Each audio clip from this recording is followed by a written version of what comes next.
Olá a todos. Hoje eu queria conversar com vocês um pouco sobre a chamada controvérsia do planejamento. A controvérsia do planejamento é uma espécie de marco na história econômica, na história do pensamento econômico brasileiro. Ela ocorre no finalzinho da Segunda Guerra Mundial e envolve pessoas importantes, vamos dizer assim, da história econômica e da história do pensamento econômico brasileiro.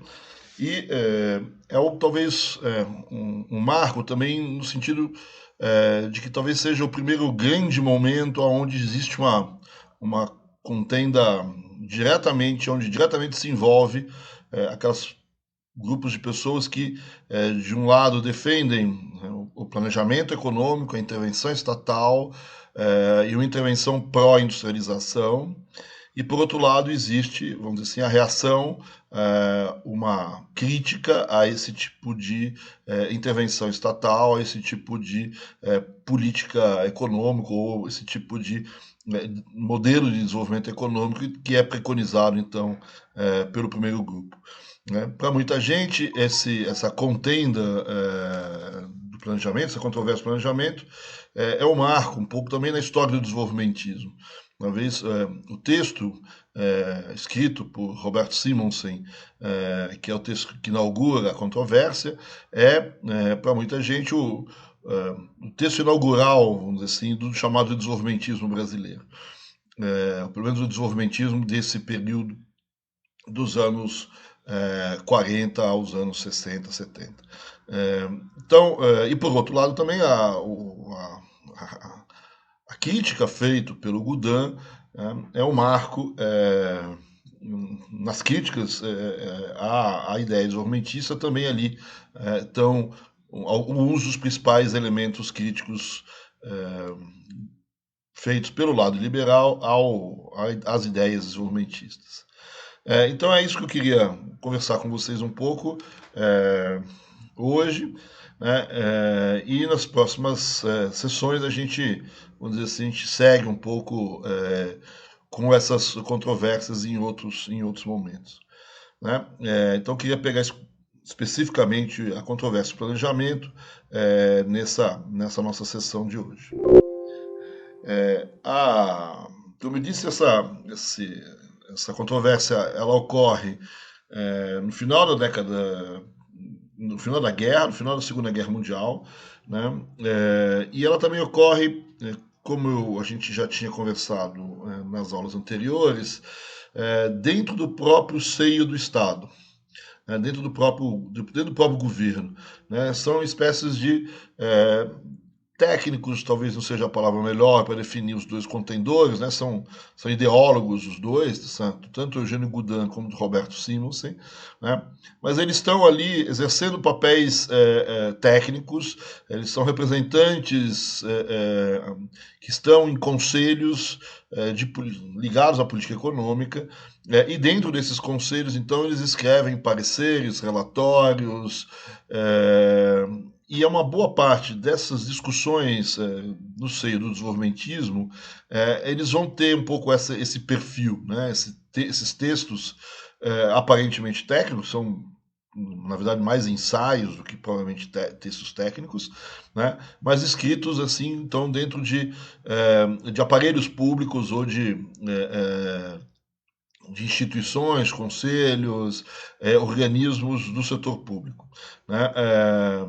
No nosso caso, vão expressar, vamos dizer assim, algumas alternativas típicas que vão, então, se firmar ao longo do tempo como polos um pouco de um debate que se instala no Brasil e que vai perdurar aí durante bastante tempo entre, vamos dizer assim, um chamado dirigismo, ou planejamento econômico, ou a intervenção do Estado em pró da industrialização, que é o texto, que é o lado do Roberto Simonsen nesse debate, e do outro lado a gente tem o Eugênio Goudan, né, com as críticas liberais a esse dirigismo.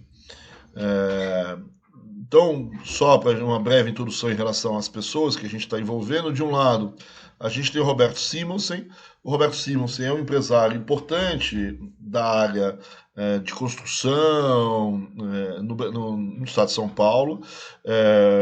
ele também é professor de História Econômica na Escola de Sociologia e Política. Provavelmente vários de vocês já se depararam com um livro importante que o Roberto Simons escreve, que é a História Econômica do Brasil, né? E ele também é um empresário que é bastante militante, vamos dizer assim. Ele é fundador de uma série de organismos de representação classista da classe empresarial, né, desde representações no Estado de São Paulo, né, os órgãos que vão dar na Fiesp, no Ciesp, e a nível federal na Confederação Nacional da Indústria. Né? Vocês têm aqui, então, o livro que ele escreveu, que provavelmente vocês conhecem. Então, é um historiador econômico, do ponto de vista acadêmico, tem uma tradição acadêmica, né? Ele marca um pouco a história dos ciclos da economia brasileira nesse livro. Ele tem outros livros, né? Um chama Evolução Industrial do Brasil, inclusive, né? E tem então esse componente empresarial forte, que trabalha muito na construção civil. A área de Santos, do Porto de Santos, é uma área onde ele trabalha bastante, na cidade de São Paulo. Tem vários, inclusive, assim, várias licitações que ele ganha do governo, de obras públicas, etc. No momento em que ele está aqui no nosso debate, certo? Naquele momento ele está na função de um membro do Conselho Nacional de Política Industrial e Comercial, que é um órgão do Ministério do Trabalho, da Indústria e Comércio. Esse órgão é convidado pelo Vargas, pelo presidente da República então, em 1944, a escrever uma proposta de planejamento para o Brasil para os anos do pós-guerra. Né? Então, o Roberto Simons, como relator do Conselho Nacional de Política Industrial e Comercial, escreve esse relatório inicial, essa proposta inicial, esse ensaio inicial, nessa condução do Conselho, certo? É da onde ele escreve o texto dele. Do outro lado, a gente tem o Eugênio Goudin, uma pessoa também bastante conhecida, certo? Também com ligações universitárias. Ele é professor catedrático da Faculdade de Economia da Universidade do Rio de Janeiro, da Universidade do Brasil, da Universidade do Rio de Janeiro. Né? Trabalhou também longamente depois na Fundação Getúlio Vargas. Enfim, um economista, enfim, a gente pode chamar assim, bastante conhecido. Né? Também com trabalho junto ao empresariado, ele é consultor de várias empresas, enfim.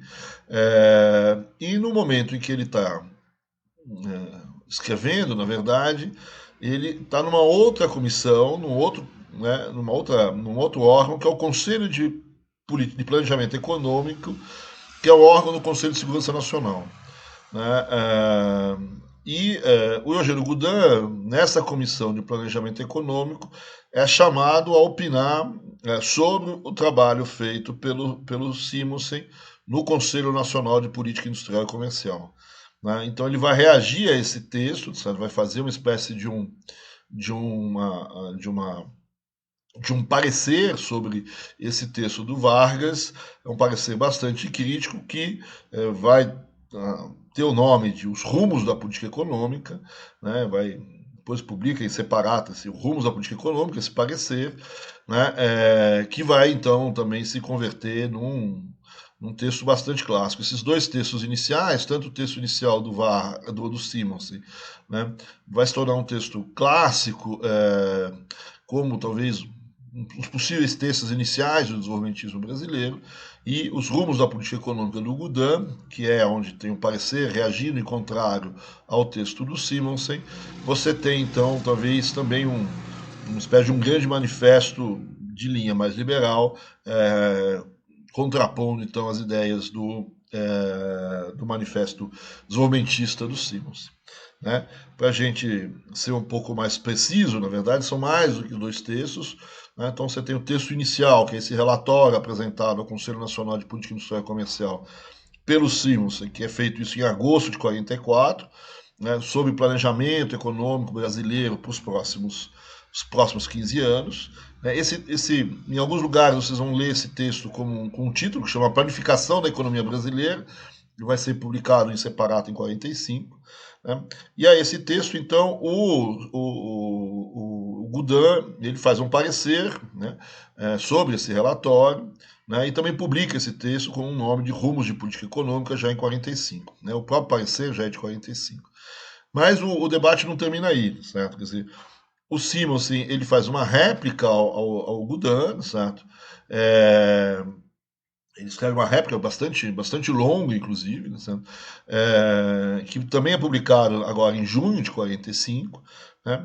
E o Goudin ele escreve uma carta à Comissão de Planejamento Econômico com uma réplica da réplica, com uma tréplica, vamos dizer assim, a réplica, então, do Simonsen. Isso é publicado em agosto de 45. Né? Então, a controvérsia do planejamento envolve esses quatro documentos, vamos dizer assim, uns mais longos, com alguns anexos, outros mais curtos, mas esses são os 4 documentos, né, básicos. Né? Vocês têm esses documentos disponibilizados no STOA, tem uma publicação original do IPEA que congrega esses 4 documentos com uma introdução do von Däulinger. Na época ele era... hoje ele é presidente do IPEA, certo? Mas na época não. Mas ele faz a introdução lá nos anos 70, se eu não me engano, quando foi compilado esse debate. Né? E sobre esse debate existe uma série de outros textos, outros artigos. O próprio IPEA tem uma outra publicação com comentários sobre o debate. Né? Então, além do debate em si, na verdade, se você pensar, existe um debate em torno dos debatedores do debate. Né? Então, cada um puxa um pouco a sardinha para o seu lado. Né? O pessoal mais ortodoxo, obviamente, vai defender os textos do Goudin, enquanto que o pessoal mais desenvolvimentista, mais heterodoxo, talvez tenha uma queda pela visão do Roberto Simonsen. E mesmo os comentadores do debate não são exatamente comentadores isentos. Né? Então sempre temos que tomar um pouco de cuidado, né, com os comentários, etc. Normalmente sempre existe um certo parti-pris nessa história. O debate em si, certo? Quer dizer, como eu disse, sai sobre uma pergunta do Vargas, um pedido do Vargas sobre os rumos da economia brasileira, e como se deve se comportar o governo brasileiro, o Estado brasileiro, em relação a esses rumos da economia brasileira. Então, o debate é sobre os rumos, sobre a estratégia de desenvolvimento, o papel do Estado nessa estratégia de desenvolvimento. Né? E, obviamente, a questão da industrialização já era, né, a gente já está há algum tempo onde a industrialização já tinha assumido um papel importante desde da Primeira República. A industrialização já vem crescendo, os números industriais vêm crescendo por si só, e a defesa da industrialização, a gente já viu nas aulas anteriores, já vem se colocando cada vez de maneira mais forte, e a agricultura vem enfrentando seus percalços ao longo do tempo. Né? No debate, se a gente pensar, muita gente pode interpretar o debate como debate em torno da industrialização ou não da economia brasileira. Eu acho que não é exatamente esse o ponto, certo? Quer dizer, a industrialização por si só não é uma tarefa conflituosa, né? Aqui na lâmina da tarifa eu peço desculpas, certo? Quer dizer, não é uma tarefa conflituosa. O problema é até onde você vai em nome da industrialização. Talvez isso seja o mais conflituoso. Né? O Goudin, que seria o mais ortodoxo, não é um agrarista daqueles empedernidos, certo? Que o Brasil, é o destino manifesto do Brasil ser agrário, etc. Não é exatamente isso. Tá? Então ele não é um anti-industrialista a priori. Né? E se existir recursos ociosos, ele mesmo diz, né, por que não investi-los na indústria, dependendo da produtividade que se dá a esses fatores que até então estariam ociosos. Então ele não se coloca necessariamente contra a industrialização, né? Mas a industrialização ela tem que se ver com relação a outros fatores. Ela também não é, por si só, uma coisa que leva à frente a produtividade do Brasil, etc. O ponto central do Goudan, em termos de crescimento econômico brasileiro, é uma questão de produtividade. Então, a indústria não necessariamente é um setor mais produtivo a priori também. Então, não existe para o Goudan um a priori indústria versus agricultura, então ele não está exatamente fazendo esse debate. O problema maior é o que eu faço, o problema do Goudan é até onde eu vou em prol dessa industrialização. Então a questão toda está em torno da intervenção. Mesmo uma introdução do texto da controvérsia feito numa publicação mais recente do João Paulo Reis Veloso, diz que a intervenção também, sob certas condições, é aceita tanto pelo Goudan quanto pelo Simonsen, certo? Quer dizer, o que é verdade, o Goudan não é também uma pessoa completamente contra a intervenção estatal.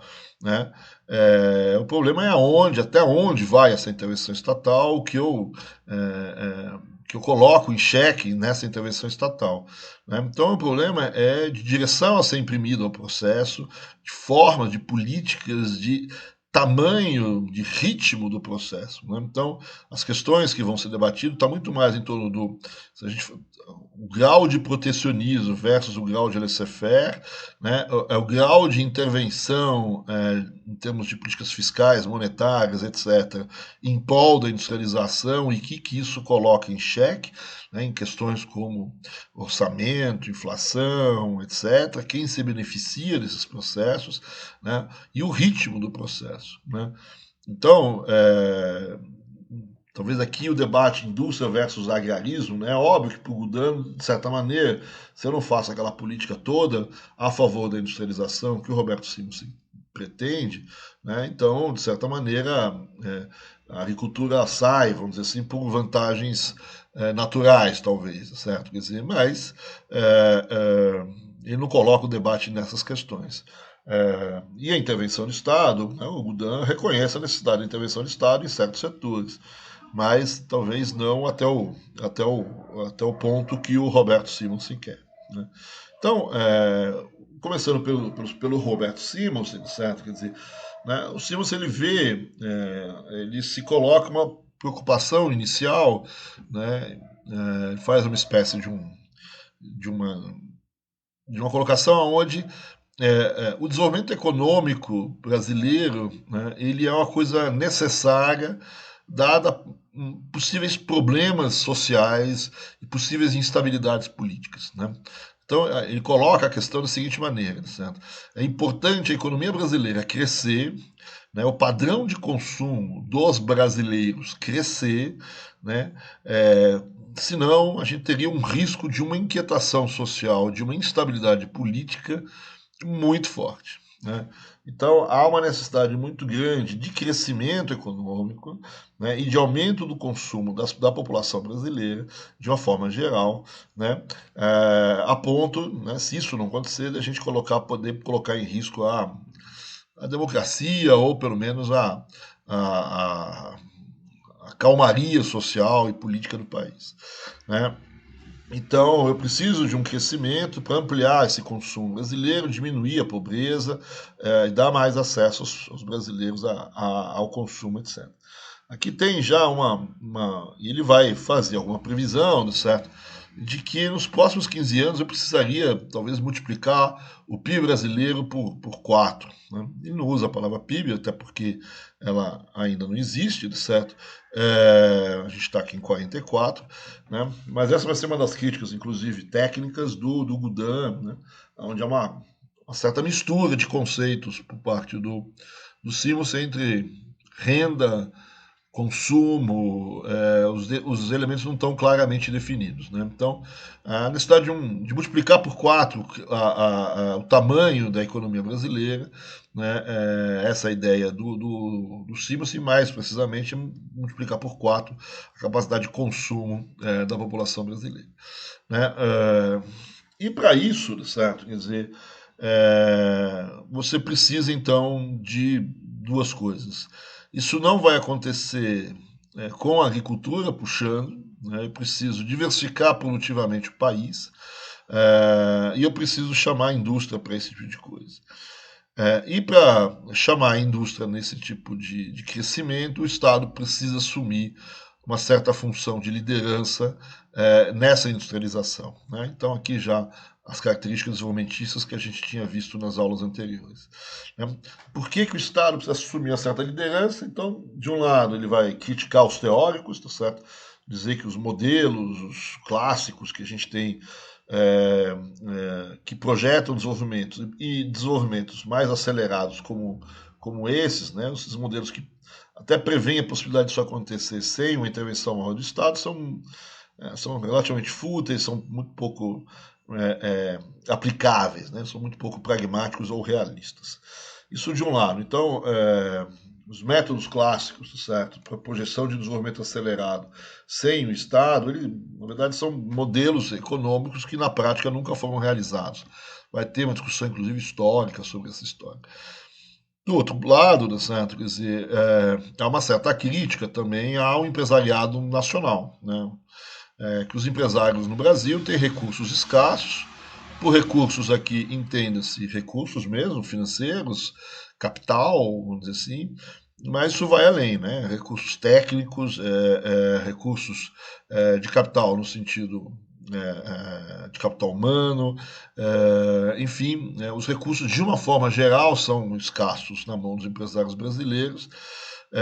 Além disso, a própria função empresarial, né, ela é limitada no Brasil no sentido dela, de alguma maneira, conseguir ter enxergar o futuro, chegar de alguma maneira projetar o futuro, né? E aqui então é necessária uma função de liderança do Estado, né?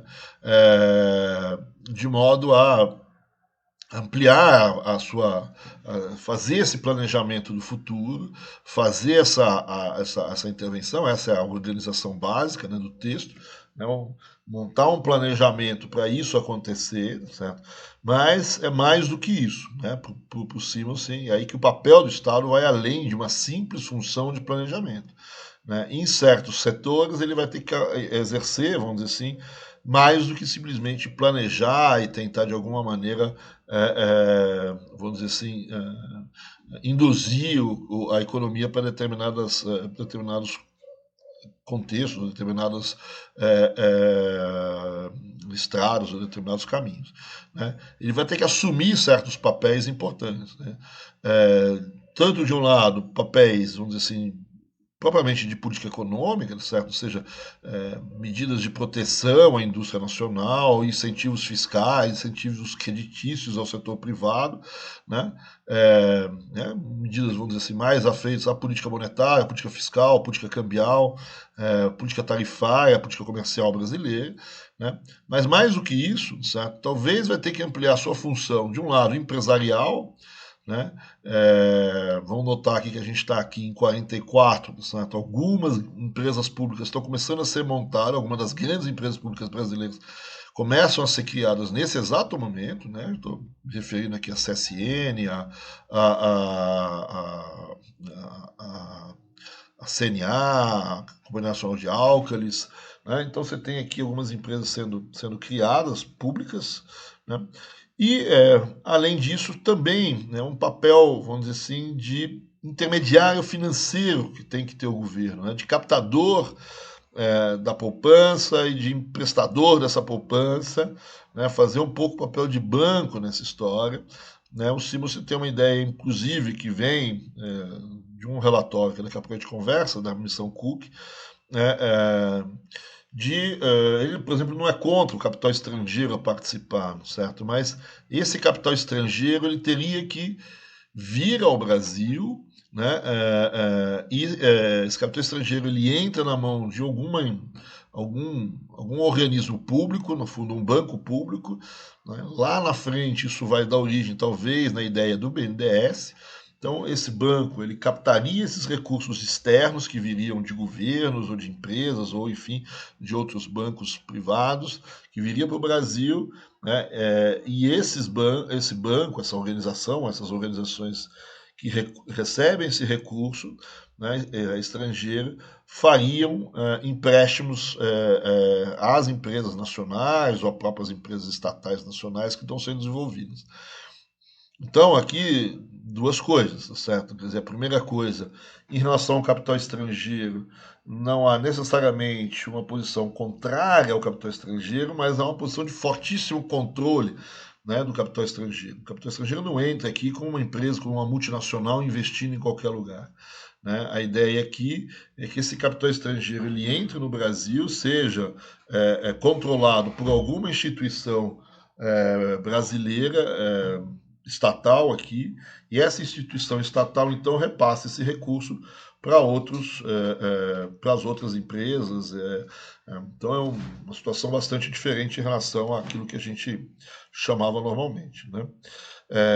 Essa ideia, essa própria ideia de um mecanismo institucional, tipo um banco do tipo BNDES, vamos lembrar que o BNDES só vai ser criado nos anos 50, né? A gente não está sendo criado aqui, mas isso vem muito de um relatório que ainda não estava, não era oficial ainda, mas o relatório já circulava informalmente, né? Que é o relatório da missão Cook. Né? A missão Cook é uma daquelas missões que vieram ao Brasil e que, vamos dizer assim, se deram sugestões à economia brasileira. Desde os anos, né, desde já da Primeira República, tem várias missões que vêm ao Brasil. Né? Durante o período Vargas, tem várias missões que vieram ao Brasil. Né? E nesse período, vamos dizer assim, final da guerra, anos 50, tem várias outras missões. Né? A missão Cook é uma durante a guerra, que o Vargas solicitou ao Roosevelt que mandasse essa missão de técnicos para analisar a economia brasileira e, vamos dizer assim, propor alguns tipos de soluções. Mais para frente vai ter uma outra missão famosa, que é a missão ABINC, já no governo Dutra. Mais para frente ainda vai ser uma outra missão, que é a Comissão Mista Brasil e Estados Unidos. Né? Então é interessante de olhar um pouco essas missões, elas não têm sempre a mesma postura. Né? A missão Cook ela é uma missão, vamos dizer assim, pouco liberal, né? Por incrível que pareça, apesar de ter vindo dos Estados Unidos. A missão ABIN, que é muito mais liberal que a missão Cook, né? Mas tanto a missão Cook como a Comissão Mista Brasil-Estados Unidos são missões que, de certa maneira, dão um certo apoio a essas estratégias mais desenvolvimentistas brasileiras. Né? Então essa missão Cook ela também constata a necessidade de elevar o padrão de vida brasileiro, aumentar o consumo no Brasil, como o Simonsen tinha destacado, né? E faz uma certa crítica, certo, a que o comércio internacional por si só, né, não é tão favorável assim às nações exportadoras latino-americanas, né, as periféricas. Né? O crescimento com base nas exportações de produtos agrícolas, né, ainda não é a crítica da CEPAL, mas já na missão Cook existe uma certa crítica, vamos dizer assim, de uma certa assimetria entre o volume de ganhos no comércio internacional entre países que exportam produtos agrícolas e produtos manufaturados. Então, na própria missão Cook existe uma certa crítica a isso que o Simonsen vai usar, e depois as tradições desenvolvimentistas vão ser muito fortes nesse ponto. Né? Um outro ponto importante dessa missão, que é retomada pelo texto do Simonsen, certo? Quer dizer, é a necessidade de você ter um certo cuidado na economia brasileira com excesso de vulnerabilidade à importação de produtos elementares na economia brasileira. Essa vulnerabilidade tinha ficado muito clara na Primeira Guerra Mundial e volta a ficar clara na crise de 30, certo? A necessidade que o Brasil tem de importar certos produtos básicos. Né? Então, diversificar a produção dentro do país, mesmo de alguns insumos, mesmo de produtos agrícolas, é importante. Então há uma defesa aqui também da diversificação produtiva no Brasil, que é retomada então pelo Simonsen no texto dele.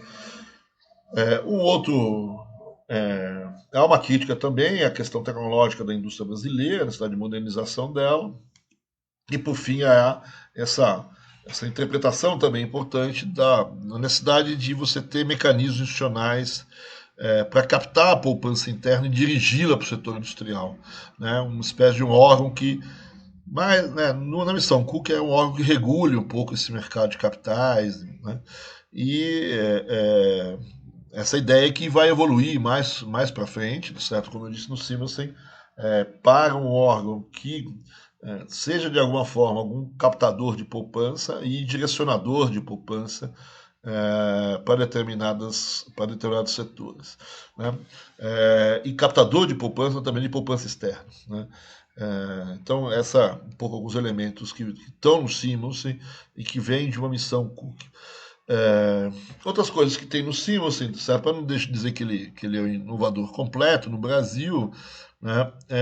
Você tem dentro do governo já alguns órgãos que tinham já trabalhado com a ideia de planejamento, certo? Quer dizer, isso estava dentro do DASP, a elaboração de planos já começavam, né, com os chamados planos quinquenais, certo? Quer dizer, elaborados então durante a guerra pelo DASP, né? Na verdade são quase que listas de prioridade de investimentos, tal, mas enfim a ideia de planejamento já, mesmo que não tenha sido executada até então, já vinha crescendo, né? Por um lado, e por outro lado, tá certo? A ideia várias dessas ideias que o Simonsen estava ali defendendo, em parte tinham sido debatidas em alguns eventos, né? Um evento que muito se destaca por aí é o Congresso Brasileiro de Economia, né? Onde uma parte dessas ideias já tinham sido, de alguma maneira, debatidas, né? Então, essa necessidade de aceleração econômica com base na indústria, no mercado doméstico, com o Estado sendo um centro de promoção dessas mudanças estruturais na economia brasileira, que o desenvolvimento espontâneo não viria, certo? Quer dizer, né, eu diria que o Simonsen, ele está ali, vamos dizer assim, catalisando uma série de ideias que já existiam, que estão ali crescendo, né? Então, isso do lado do Simonsen, certo? E o Gudan, né? Qual é a crítica do Gudan, certo? Quer dizer, o Gudan, ele vai. Quer dizer, no fundo, a gente vai pegar alguns elementos aqui do Gudan e você vai ver que esses elementos são a base, vamos dizer assim, das críticas ao grupo desenvolvimentista, principalmente feito pelos elementos liberais da economia brasileira. O primeiro grande ponto do Gudan é a questão inflacionária, a questão orçamentária, monetária e inflacionária, certo? Quer dizer, mas mais do que só orçamento, política monetária e política orçamentária, né? Então, o Gudan insiste muito de que o planejamento do Simonsen vai agravar uma situação que já era clara, né? Uma coisa muito importante durante a guerra é a inflação. Então, naquele momento, o Brasil vivia um processo inflacionário durante a guerra, né?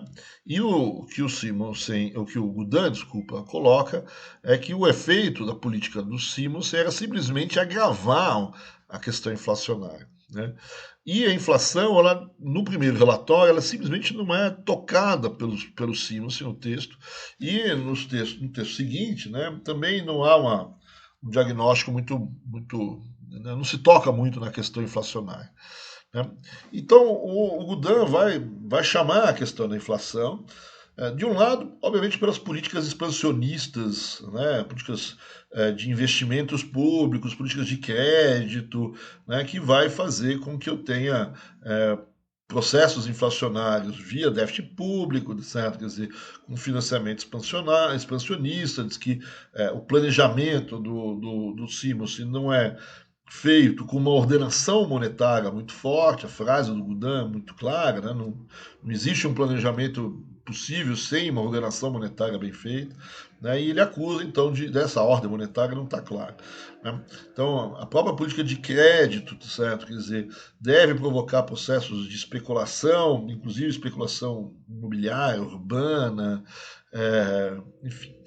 Uma outra questão importante, duas outras questões importantes ainda em relação à inflação, essa é uma questão fundamental na briga entre os desenvolvimentistas e os liberais, é a ideia para o Gudan de que, na verdade, eu tenho uma situação, que eu já vivo uma situação no Brasil de está muito próximo do excesso de capacidade produtiva, né?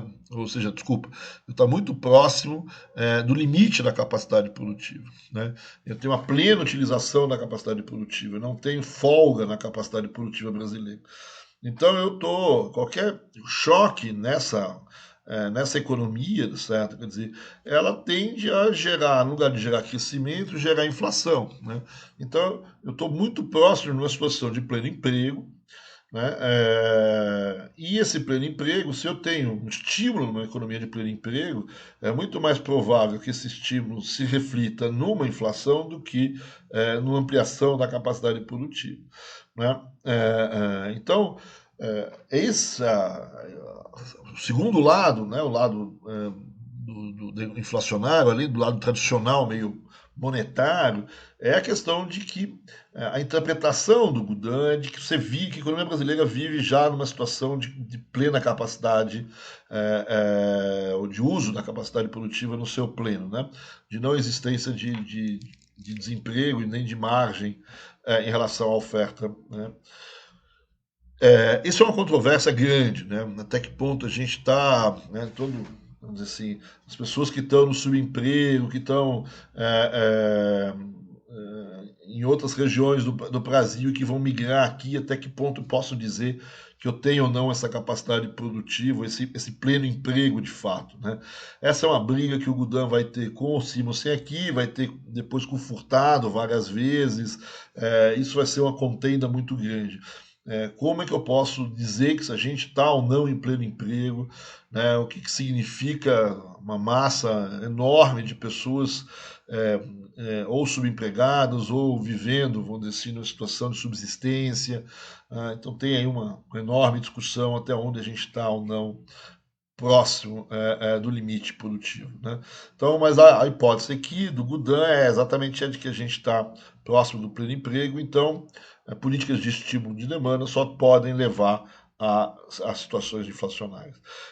Por outro lado, as próprias o segundo ponto aqui é a questão das tarifas, né, que é uma medida defendida pelo Simonsen, a proteção tarifária e tal.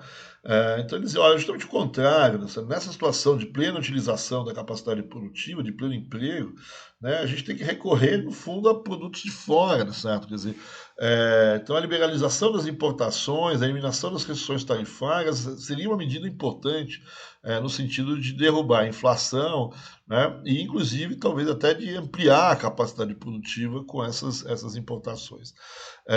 Então ele se coloca claramente aqui contra a proteção tarifária aqui na política do Simonsen, certo? Então, isso em termos de inflação. Se a gente olha para o lado do crescimento, né, a base do crescimento para o Gudan, né, para elevar a economia brasileira, a renda nacional com o aumento de produtividade, com o aumento de produtividade. Né? E esse aumento de produtividade, para ele, não importa, certo? Quer dizer, se é na indústria ou se é na agricultura. Essa é a chave da questão. Eu preciso aumentar a produtividade da economia brasileira. E os modelos que eles chamam de autárquicos, esses modelos fechados de crescimento, como os que propõe Simonsen, normalmente são modelos de produtividade baixa. Né? Por quê? Porque eles não estão expostos à concorrência. Né? Então, aqui a segunda parte da crítica. A primeira é a inflação, e a segunda grande parte da crítica é justamente essa. Né? Esses modelos de desenvolvimento são modelos de desenvolvimento que não impactam na raiz do desenvolvimento econômico, que para o Gudan, então, é o aumento da produtividade.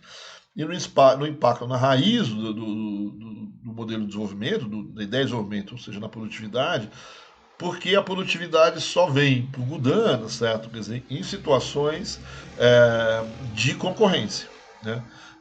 Então a concorrência ela leva, né, enfim, a você aplicar recursos, a você desenvolver tecnologias, etc., que levam a esse aumento da produtividade. Né? E isso não está acontecendo. Né? Então, essas políticas industriais, certo? Quer dizer, eu preciso rever essas políticas industriais que limitam a concorrência, certo? Quer dizer, a melhor política econômica para o Gudan, certo? Quer dizer, é restaurar regimes de competição, né? Ampliar o papel da iniciativa privada, expor o capital privado, né, ou a indústria à concorrência, né? Atrair capital estrangeiro, certo? Quer dizer, para, vamos dizer assim, estabelecer essa concorrência dentro do país e aí sim aumentar a produtividade. né, do jeito que está, não só a produtividade é baixa, certo? Quer dizer, como essa produtividade, ela, aqui uma outra crítica que a gente vai retomar daqui a um minutinho, certo?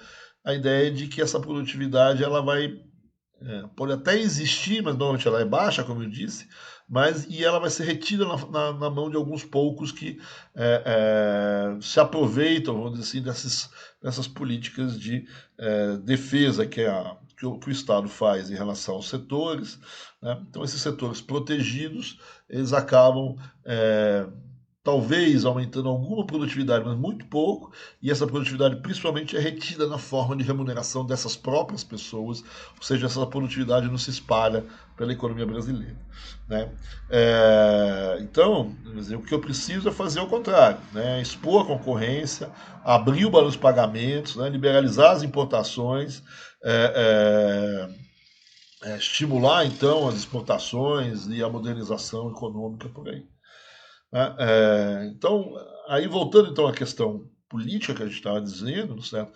O Godin associa muito essas visões de planejamento, de intervenção de Estado, a modelos, vamos dizer assim, autoritários, né? Então ele associa muito o planejamento ao totalitarismo, ele nunca esquece de dizer que esses modelos vêm, são modelos soviéticos, etc. Então, estão muito associados ao autoritarismo e que a gente pretende no futuro, né, mesmo que a gente ainda viva ali, a gente já está em 45, as eleições já estão franqueadas, a gente está começando a viver um movimento mais, em tese, mais democrático, certo? Quer dizer, e o Godin vai associar um pouco essas ideias de planejamento com as ideias autoritárias, as ideias totalitárias. Por outro lado, né, certo? Quer dizer, ele vai usar muito a crítica ao que eu chamei, não chamei, mas o que eu disse anteriormente, que é a ideia de rent-seeking, né?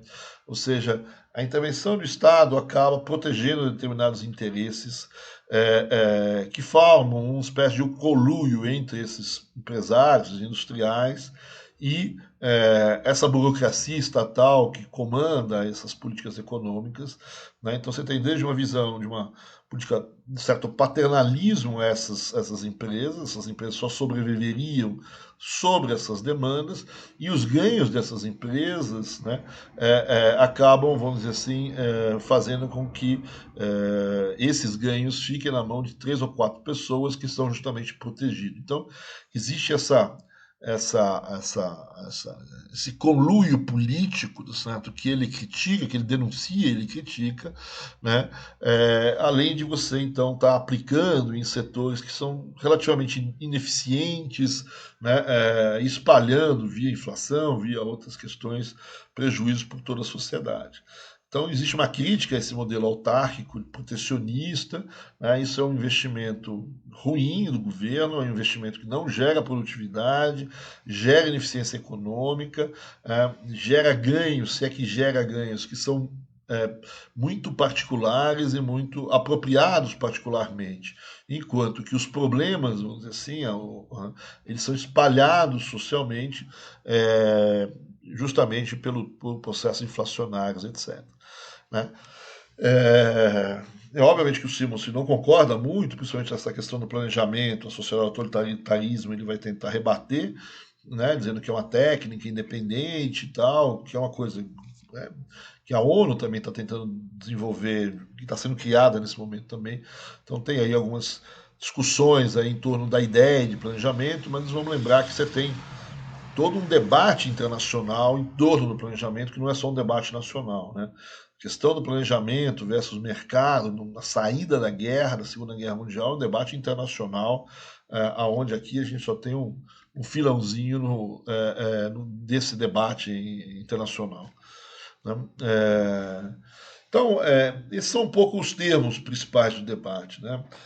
Se vocês forem ler os textos, vocês talvez se assustem um pouco. Né? Os textos são, primeiro, um pouco mais leves, mas depois, né, a réplica do Godin na verdade, a crítica do Godin e a réplica do Simonsen são bastante duros, certo? Quer dizer, são bastante fortes, né? Dizendo que um dizendo que o outro não sabe das coisas, né? Tem um debate, né, enfim, que não é assim tão tranquilo assim, certo? Quer dizer, e hoje você tem uma grande discussão sobre quem venceu o debate, certo? Quer dizer, quem são os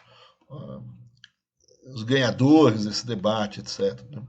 Então, se a gente pensar, certo? O Simonsen ali ele tem talvez o primeiro grande texto desenvolvimentista explícito, vamos dizer assim, escrito por um brasileiro, né? Tem a Missão Cook, tem algumas outras coisas que já vinham acontecendo e tal, mas ali tem um texto bastante claro sobre as ideias, tal, bem articulado, etc. Né? É uma defesa muito forte, certo? Quer dizer, agora, o Gudan tem uma réplica que também é muito forte. Né? O Dollinger, certo? Que é um cara que analisa o debate na primeira compilação de Péia, certo? Quer dizer, ele vai, por exemplo, ele vai atribuir uma certa vitória ao Gudan, certo? Quer dizer, agora, o Dollinger também ele tem suas posições políticas, né? Se a gente lê outros textos que avaliam o debate, a gente talvez tenha uma impressão diferente da do Dollinger, certo? Agora, o Dollinger, ele aponta alguma coisa que parece ser importante, certo? Quer dizer, que é uma certa dificuldade que o Simonsen tinha, certo? Em técnicas, né, vamos dizer assim, técnicas estatísticas, né, principalmente definições de conceitos e modelos macroeconômicos, certo? Ou seja, o Simonsen, ele talvez não seja exatamente um economista, né? O Simonsen é um engenheiro, é um professor de história econômica, não é exatamente um macroeconomista de mão cheia, enquanto o Gudan sim, né? O Gudan tem essa facilidade de manusear os modelos macroeconômicos, né? Ele está bastante bem atualizado, tem até uma briga sobre os conceitos de consumo, PIB, os dados, também tem discussões históricas enormes. Né? Não que o Simonsen tenha sido completamente amassado dentro do ringue, certo? Mas né, para algumas pessoas há alguma deficiência do Simonsen no manuseio da teoria econômica mais atual, certo? Quer dizer, a leitura do Keynes, principalmente umas leituras mais modernas do Keynes, certo? Quer dizer, as leituras das novas teorias de comércio, enfim. Então, o Dollinger tem uma certa dificuldade do Simonsen do ponto de vista da teoria econômica. Né? E isso deixou, vamos dizer assim, o Simonsen numa situação um pouco refém em relação ao Gudan, segundo Dollinger e segundo várias pessoas na própria época, certo? Quer dizer, na própria época também, né, principalmente em relação ao presidente futuro, que é o Dutra, que vai assumir, certo? O Dutra ele tem uma posição mais próxima no início do seu mandato com o Gudan, né? O Conselho de Segurança Nacional é um conselho onde o Gudan está trabalhando, o Conselho de Política de Planejamento Econômico é um órgão do Conselho de Segurança Nacional, da onde o Dutra trabalha, né? Não vou esquecer que o Dutra era o principal chefe militar do Vargas, né? E que vai assumir a presidência da República. Então, as ideias do Gudan foram bastante, talvez, importantes no primeiro momento do mandato do Dutra, depois ele vai mudar o Dutra, certo? Então, isso também deixou os simoncistas de uma maneira um pouco de lado. E quando você sai da guerra, né, quando o Brasil sai da guerra, ele tem um grande problema, que é a inflação. Não tem grandes problemas de balanço de pagamentos. Né? Tem problemas orçamentários, fiscais clássicos, certo? Tem uma necessidade de importação gigantesca por questões da própria guerra. Então, nesse minuto da saída da guerra, né, talvez as ideias do Gudan até se fossem mais práticas ali, certo? São mais fechadas e não é à toa que o Dutra usou. Então, no primeiro momento, certo, existe um certo desconforto um pouco nessas hostes simoncistas, como diria a professora Lourdes Sola, da Ciência Política da USP, certo? Mas esse desconforto talvez se dê principalmente pelos problemas técnicos, né? Essa necessidade de reforço técnico na arguição dos desenvolvimentistas, né? E o Simonsen, ele infelizmente vai falecer nos anos que se seguem aqui, certo? Logo depois, né? Mas o que vai acontecer dentro desse grupo, vamos dizer assim, desenvolvimentista, é que essa questão técnica ela vai ser olhada com mais carinho por esses grupos, certo? Quer dizer, e o surgimento da CEPAL, né, que vai se fazer em 47, 48, ou seja, 2, 3 anos depois dessa discussão, ele, né, o Prebisch, o Furtado, essa turma toda, no fundo, também tem um lado de historiador, etc, certo? Mas essa turma toda talvez tenha aprendido com esse debate, certo? Quer dizer, a necessidade de usar melhor os conceitos macroeconômicos, né? Eles continuam defendendo a ideia de planejamento, defendendo no fundo as ideias em parte do Simonsen, certo? Mas com um enorme reforço nas categorias macroeconômicas, na discussão com as teorias econômicas mais recentes, é uma posição bem mais firme, bem mais onde o enfrentamento já não sofre tanto dessa crítica que o Goudin faz ao Simonsen, né, e que de alguma maneira o Dollinger ele apoia, né, essa dificuldade, essa superioridade técnica dos argumentos do Goudin, né. Então a CEPAL ela vai acabar surgindo nesse meio de campo, certo? Quer dizer, como eu disse, infelizmente o Roberto Simonsen não vai ver essa CEPAL aparecer lá depois de maneira muito forte, mas as ideias colocadas pelo Simonsen, né, elas vão ser, de certa maneira, repaginadas por uma parte de uma série de autores, vários deles já fazendo esse aprimoramento técnico, né, que o Dollinger chama atenção, e que, em parte, também a CEPAL fornece instrumentos. Não são só cepalinos, tem outros grupos, mas os cepalinos eu estou chamando a atenção que são importantes. E estou chamando que são importantes também porque vão ser o tema, né, das nossas próximas conversas. Tudo bem? Então eu espero que vocês estejam todos bem e a gente se vê da próxima vez.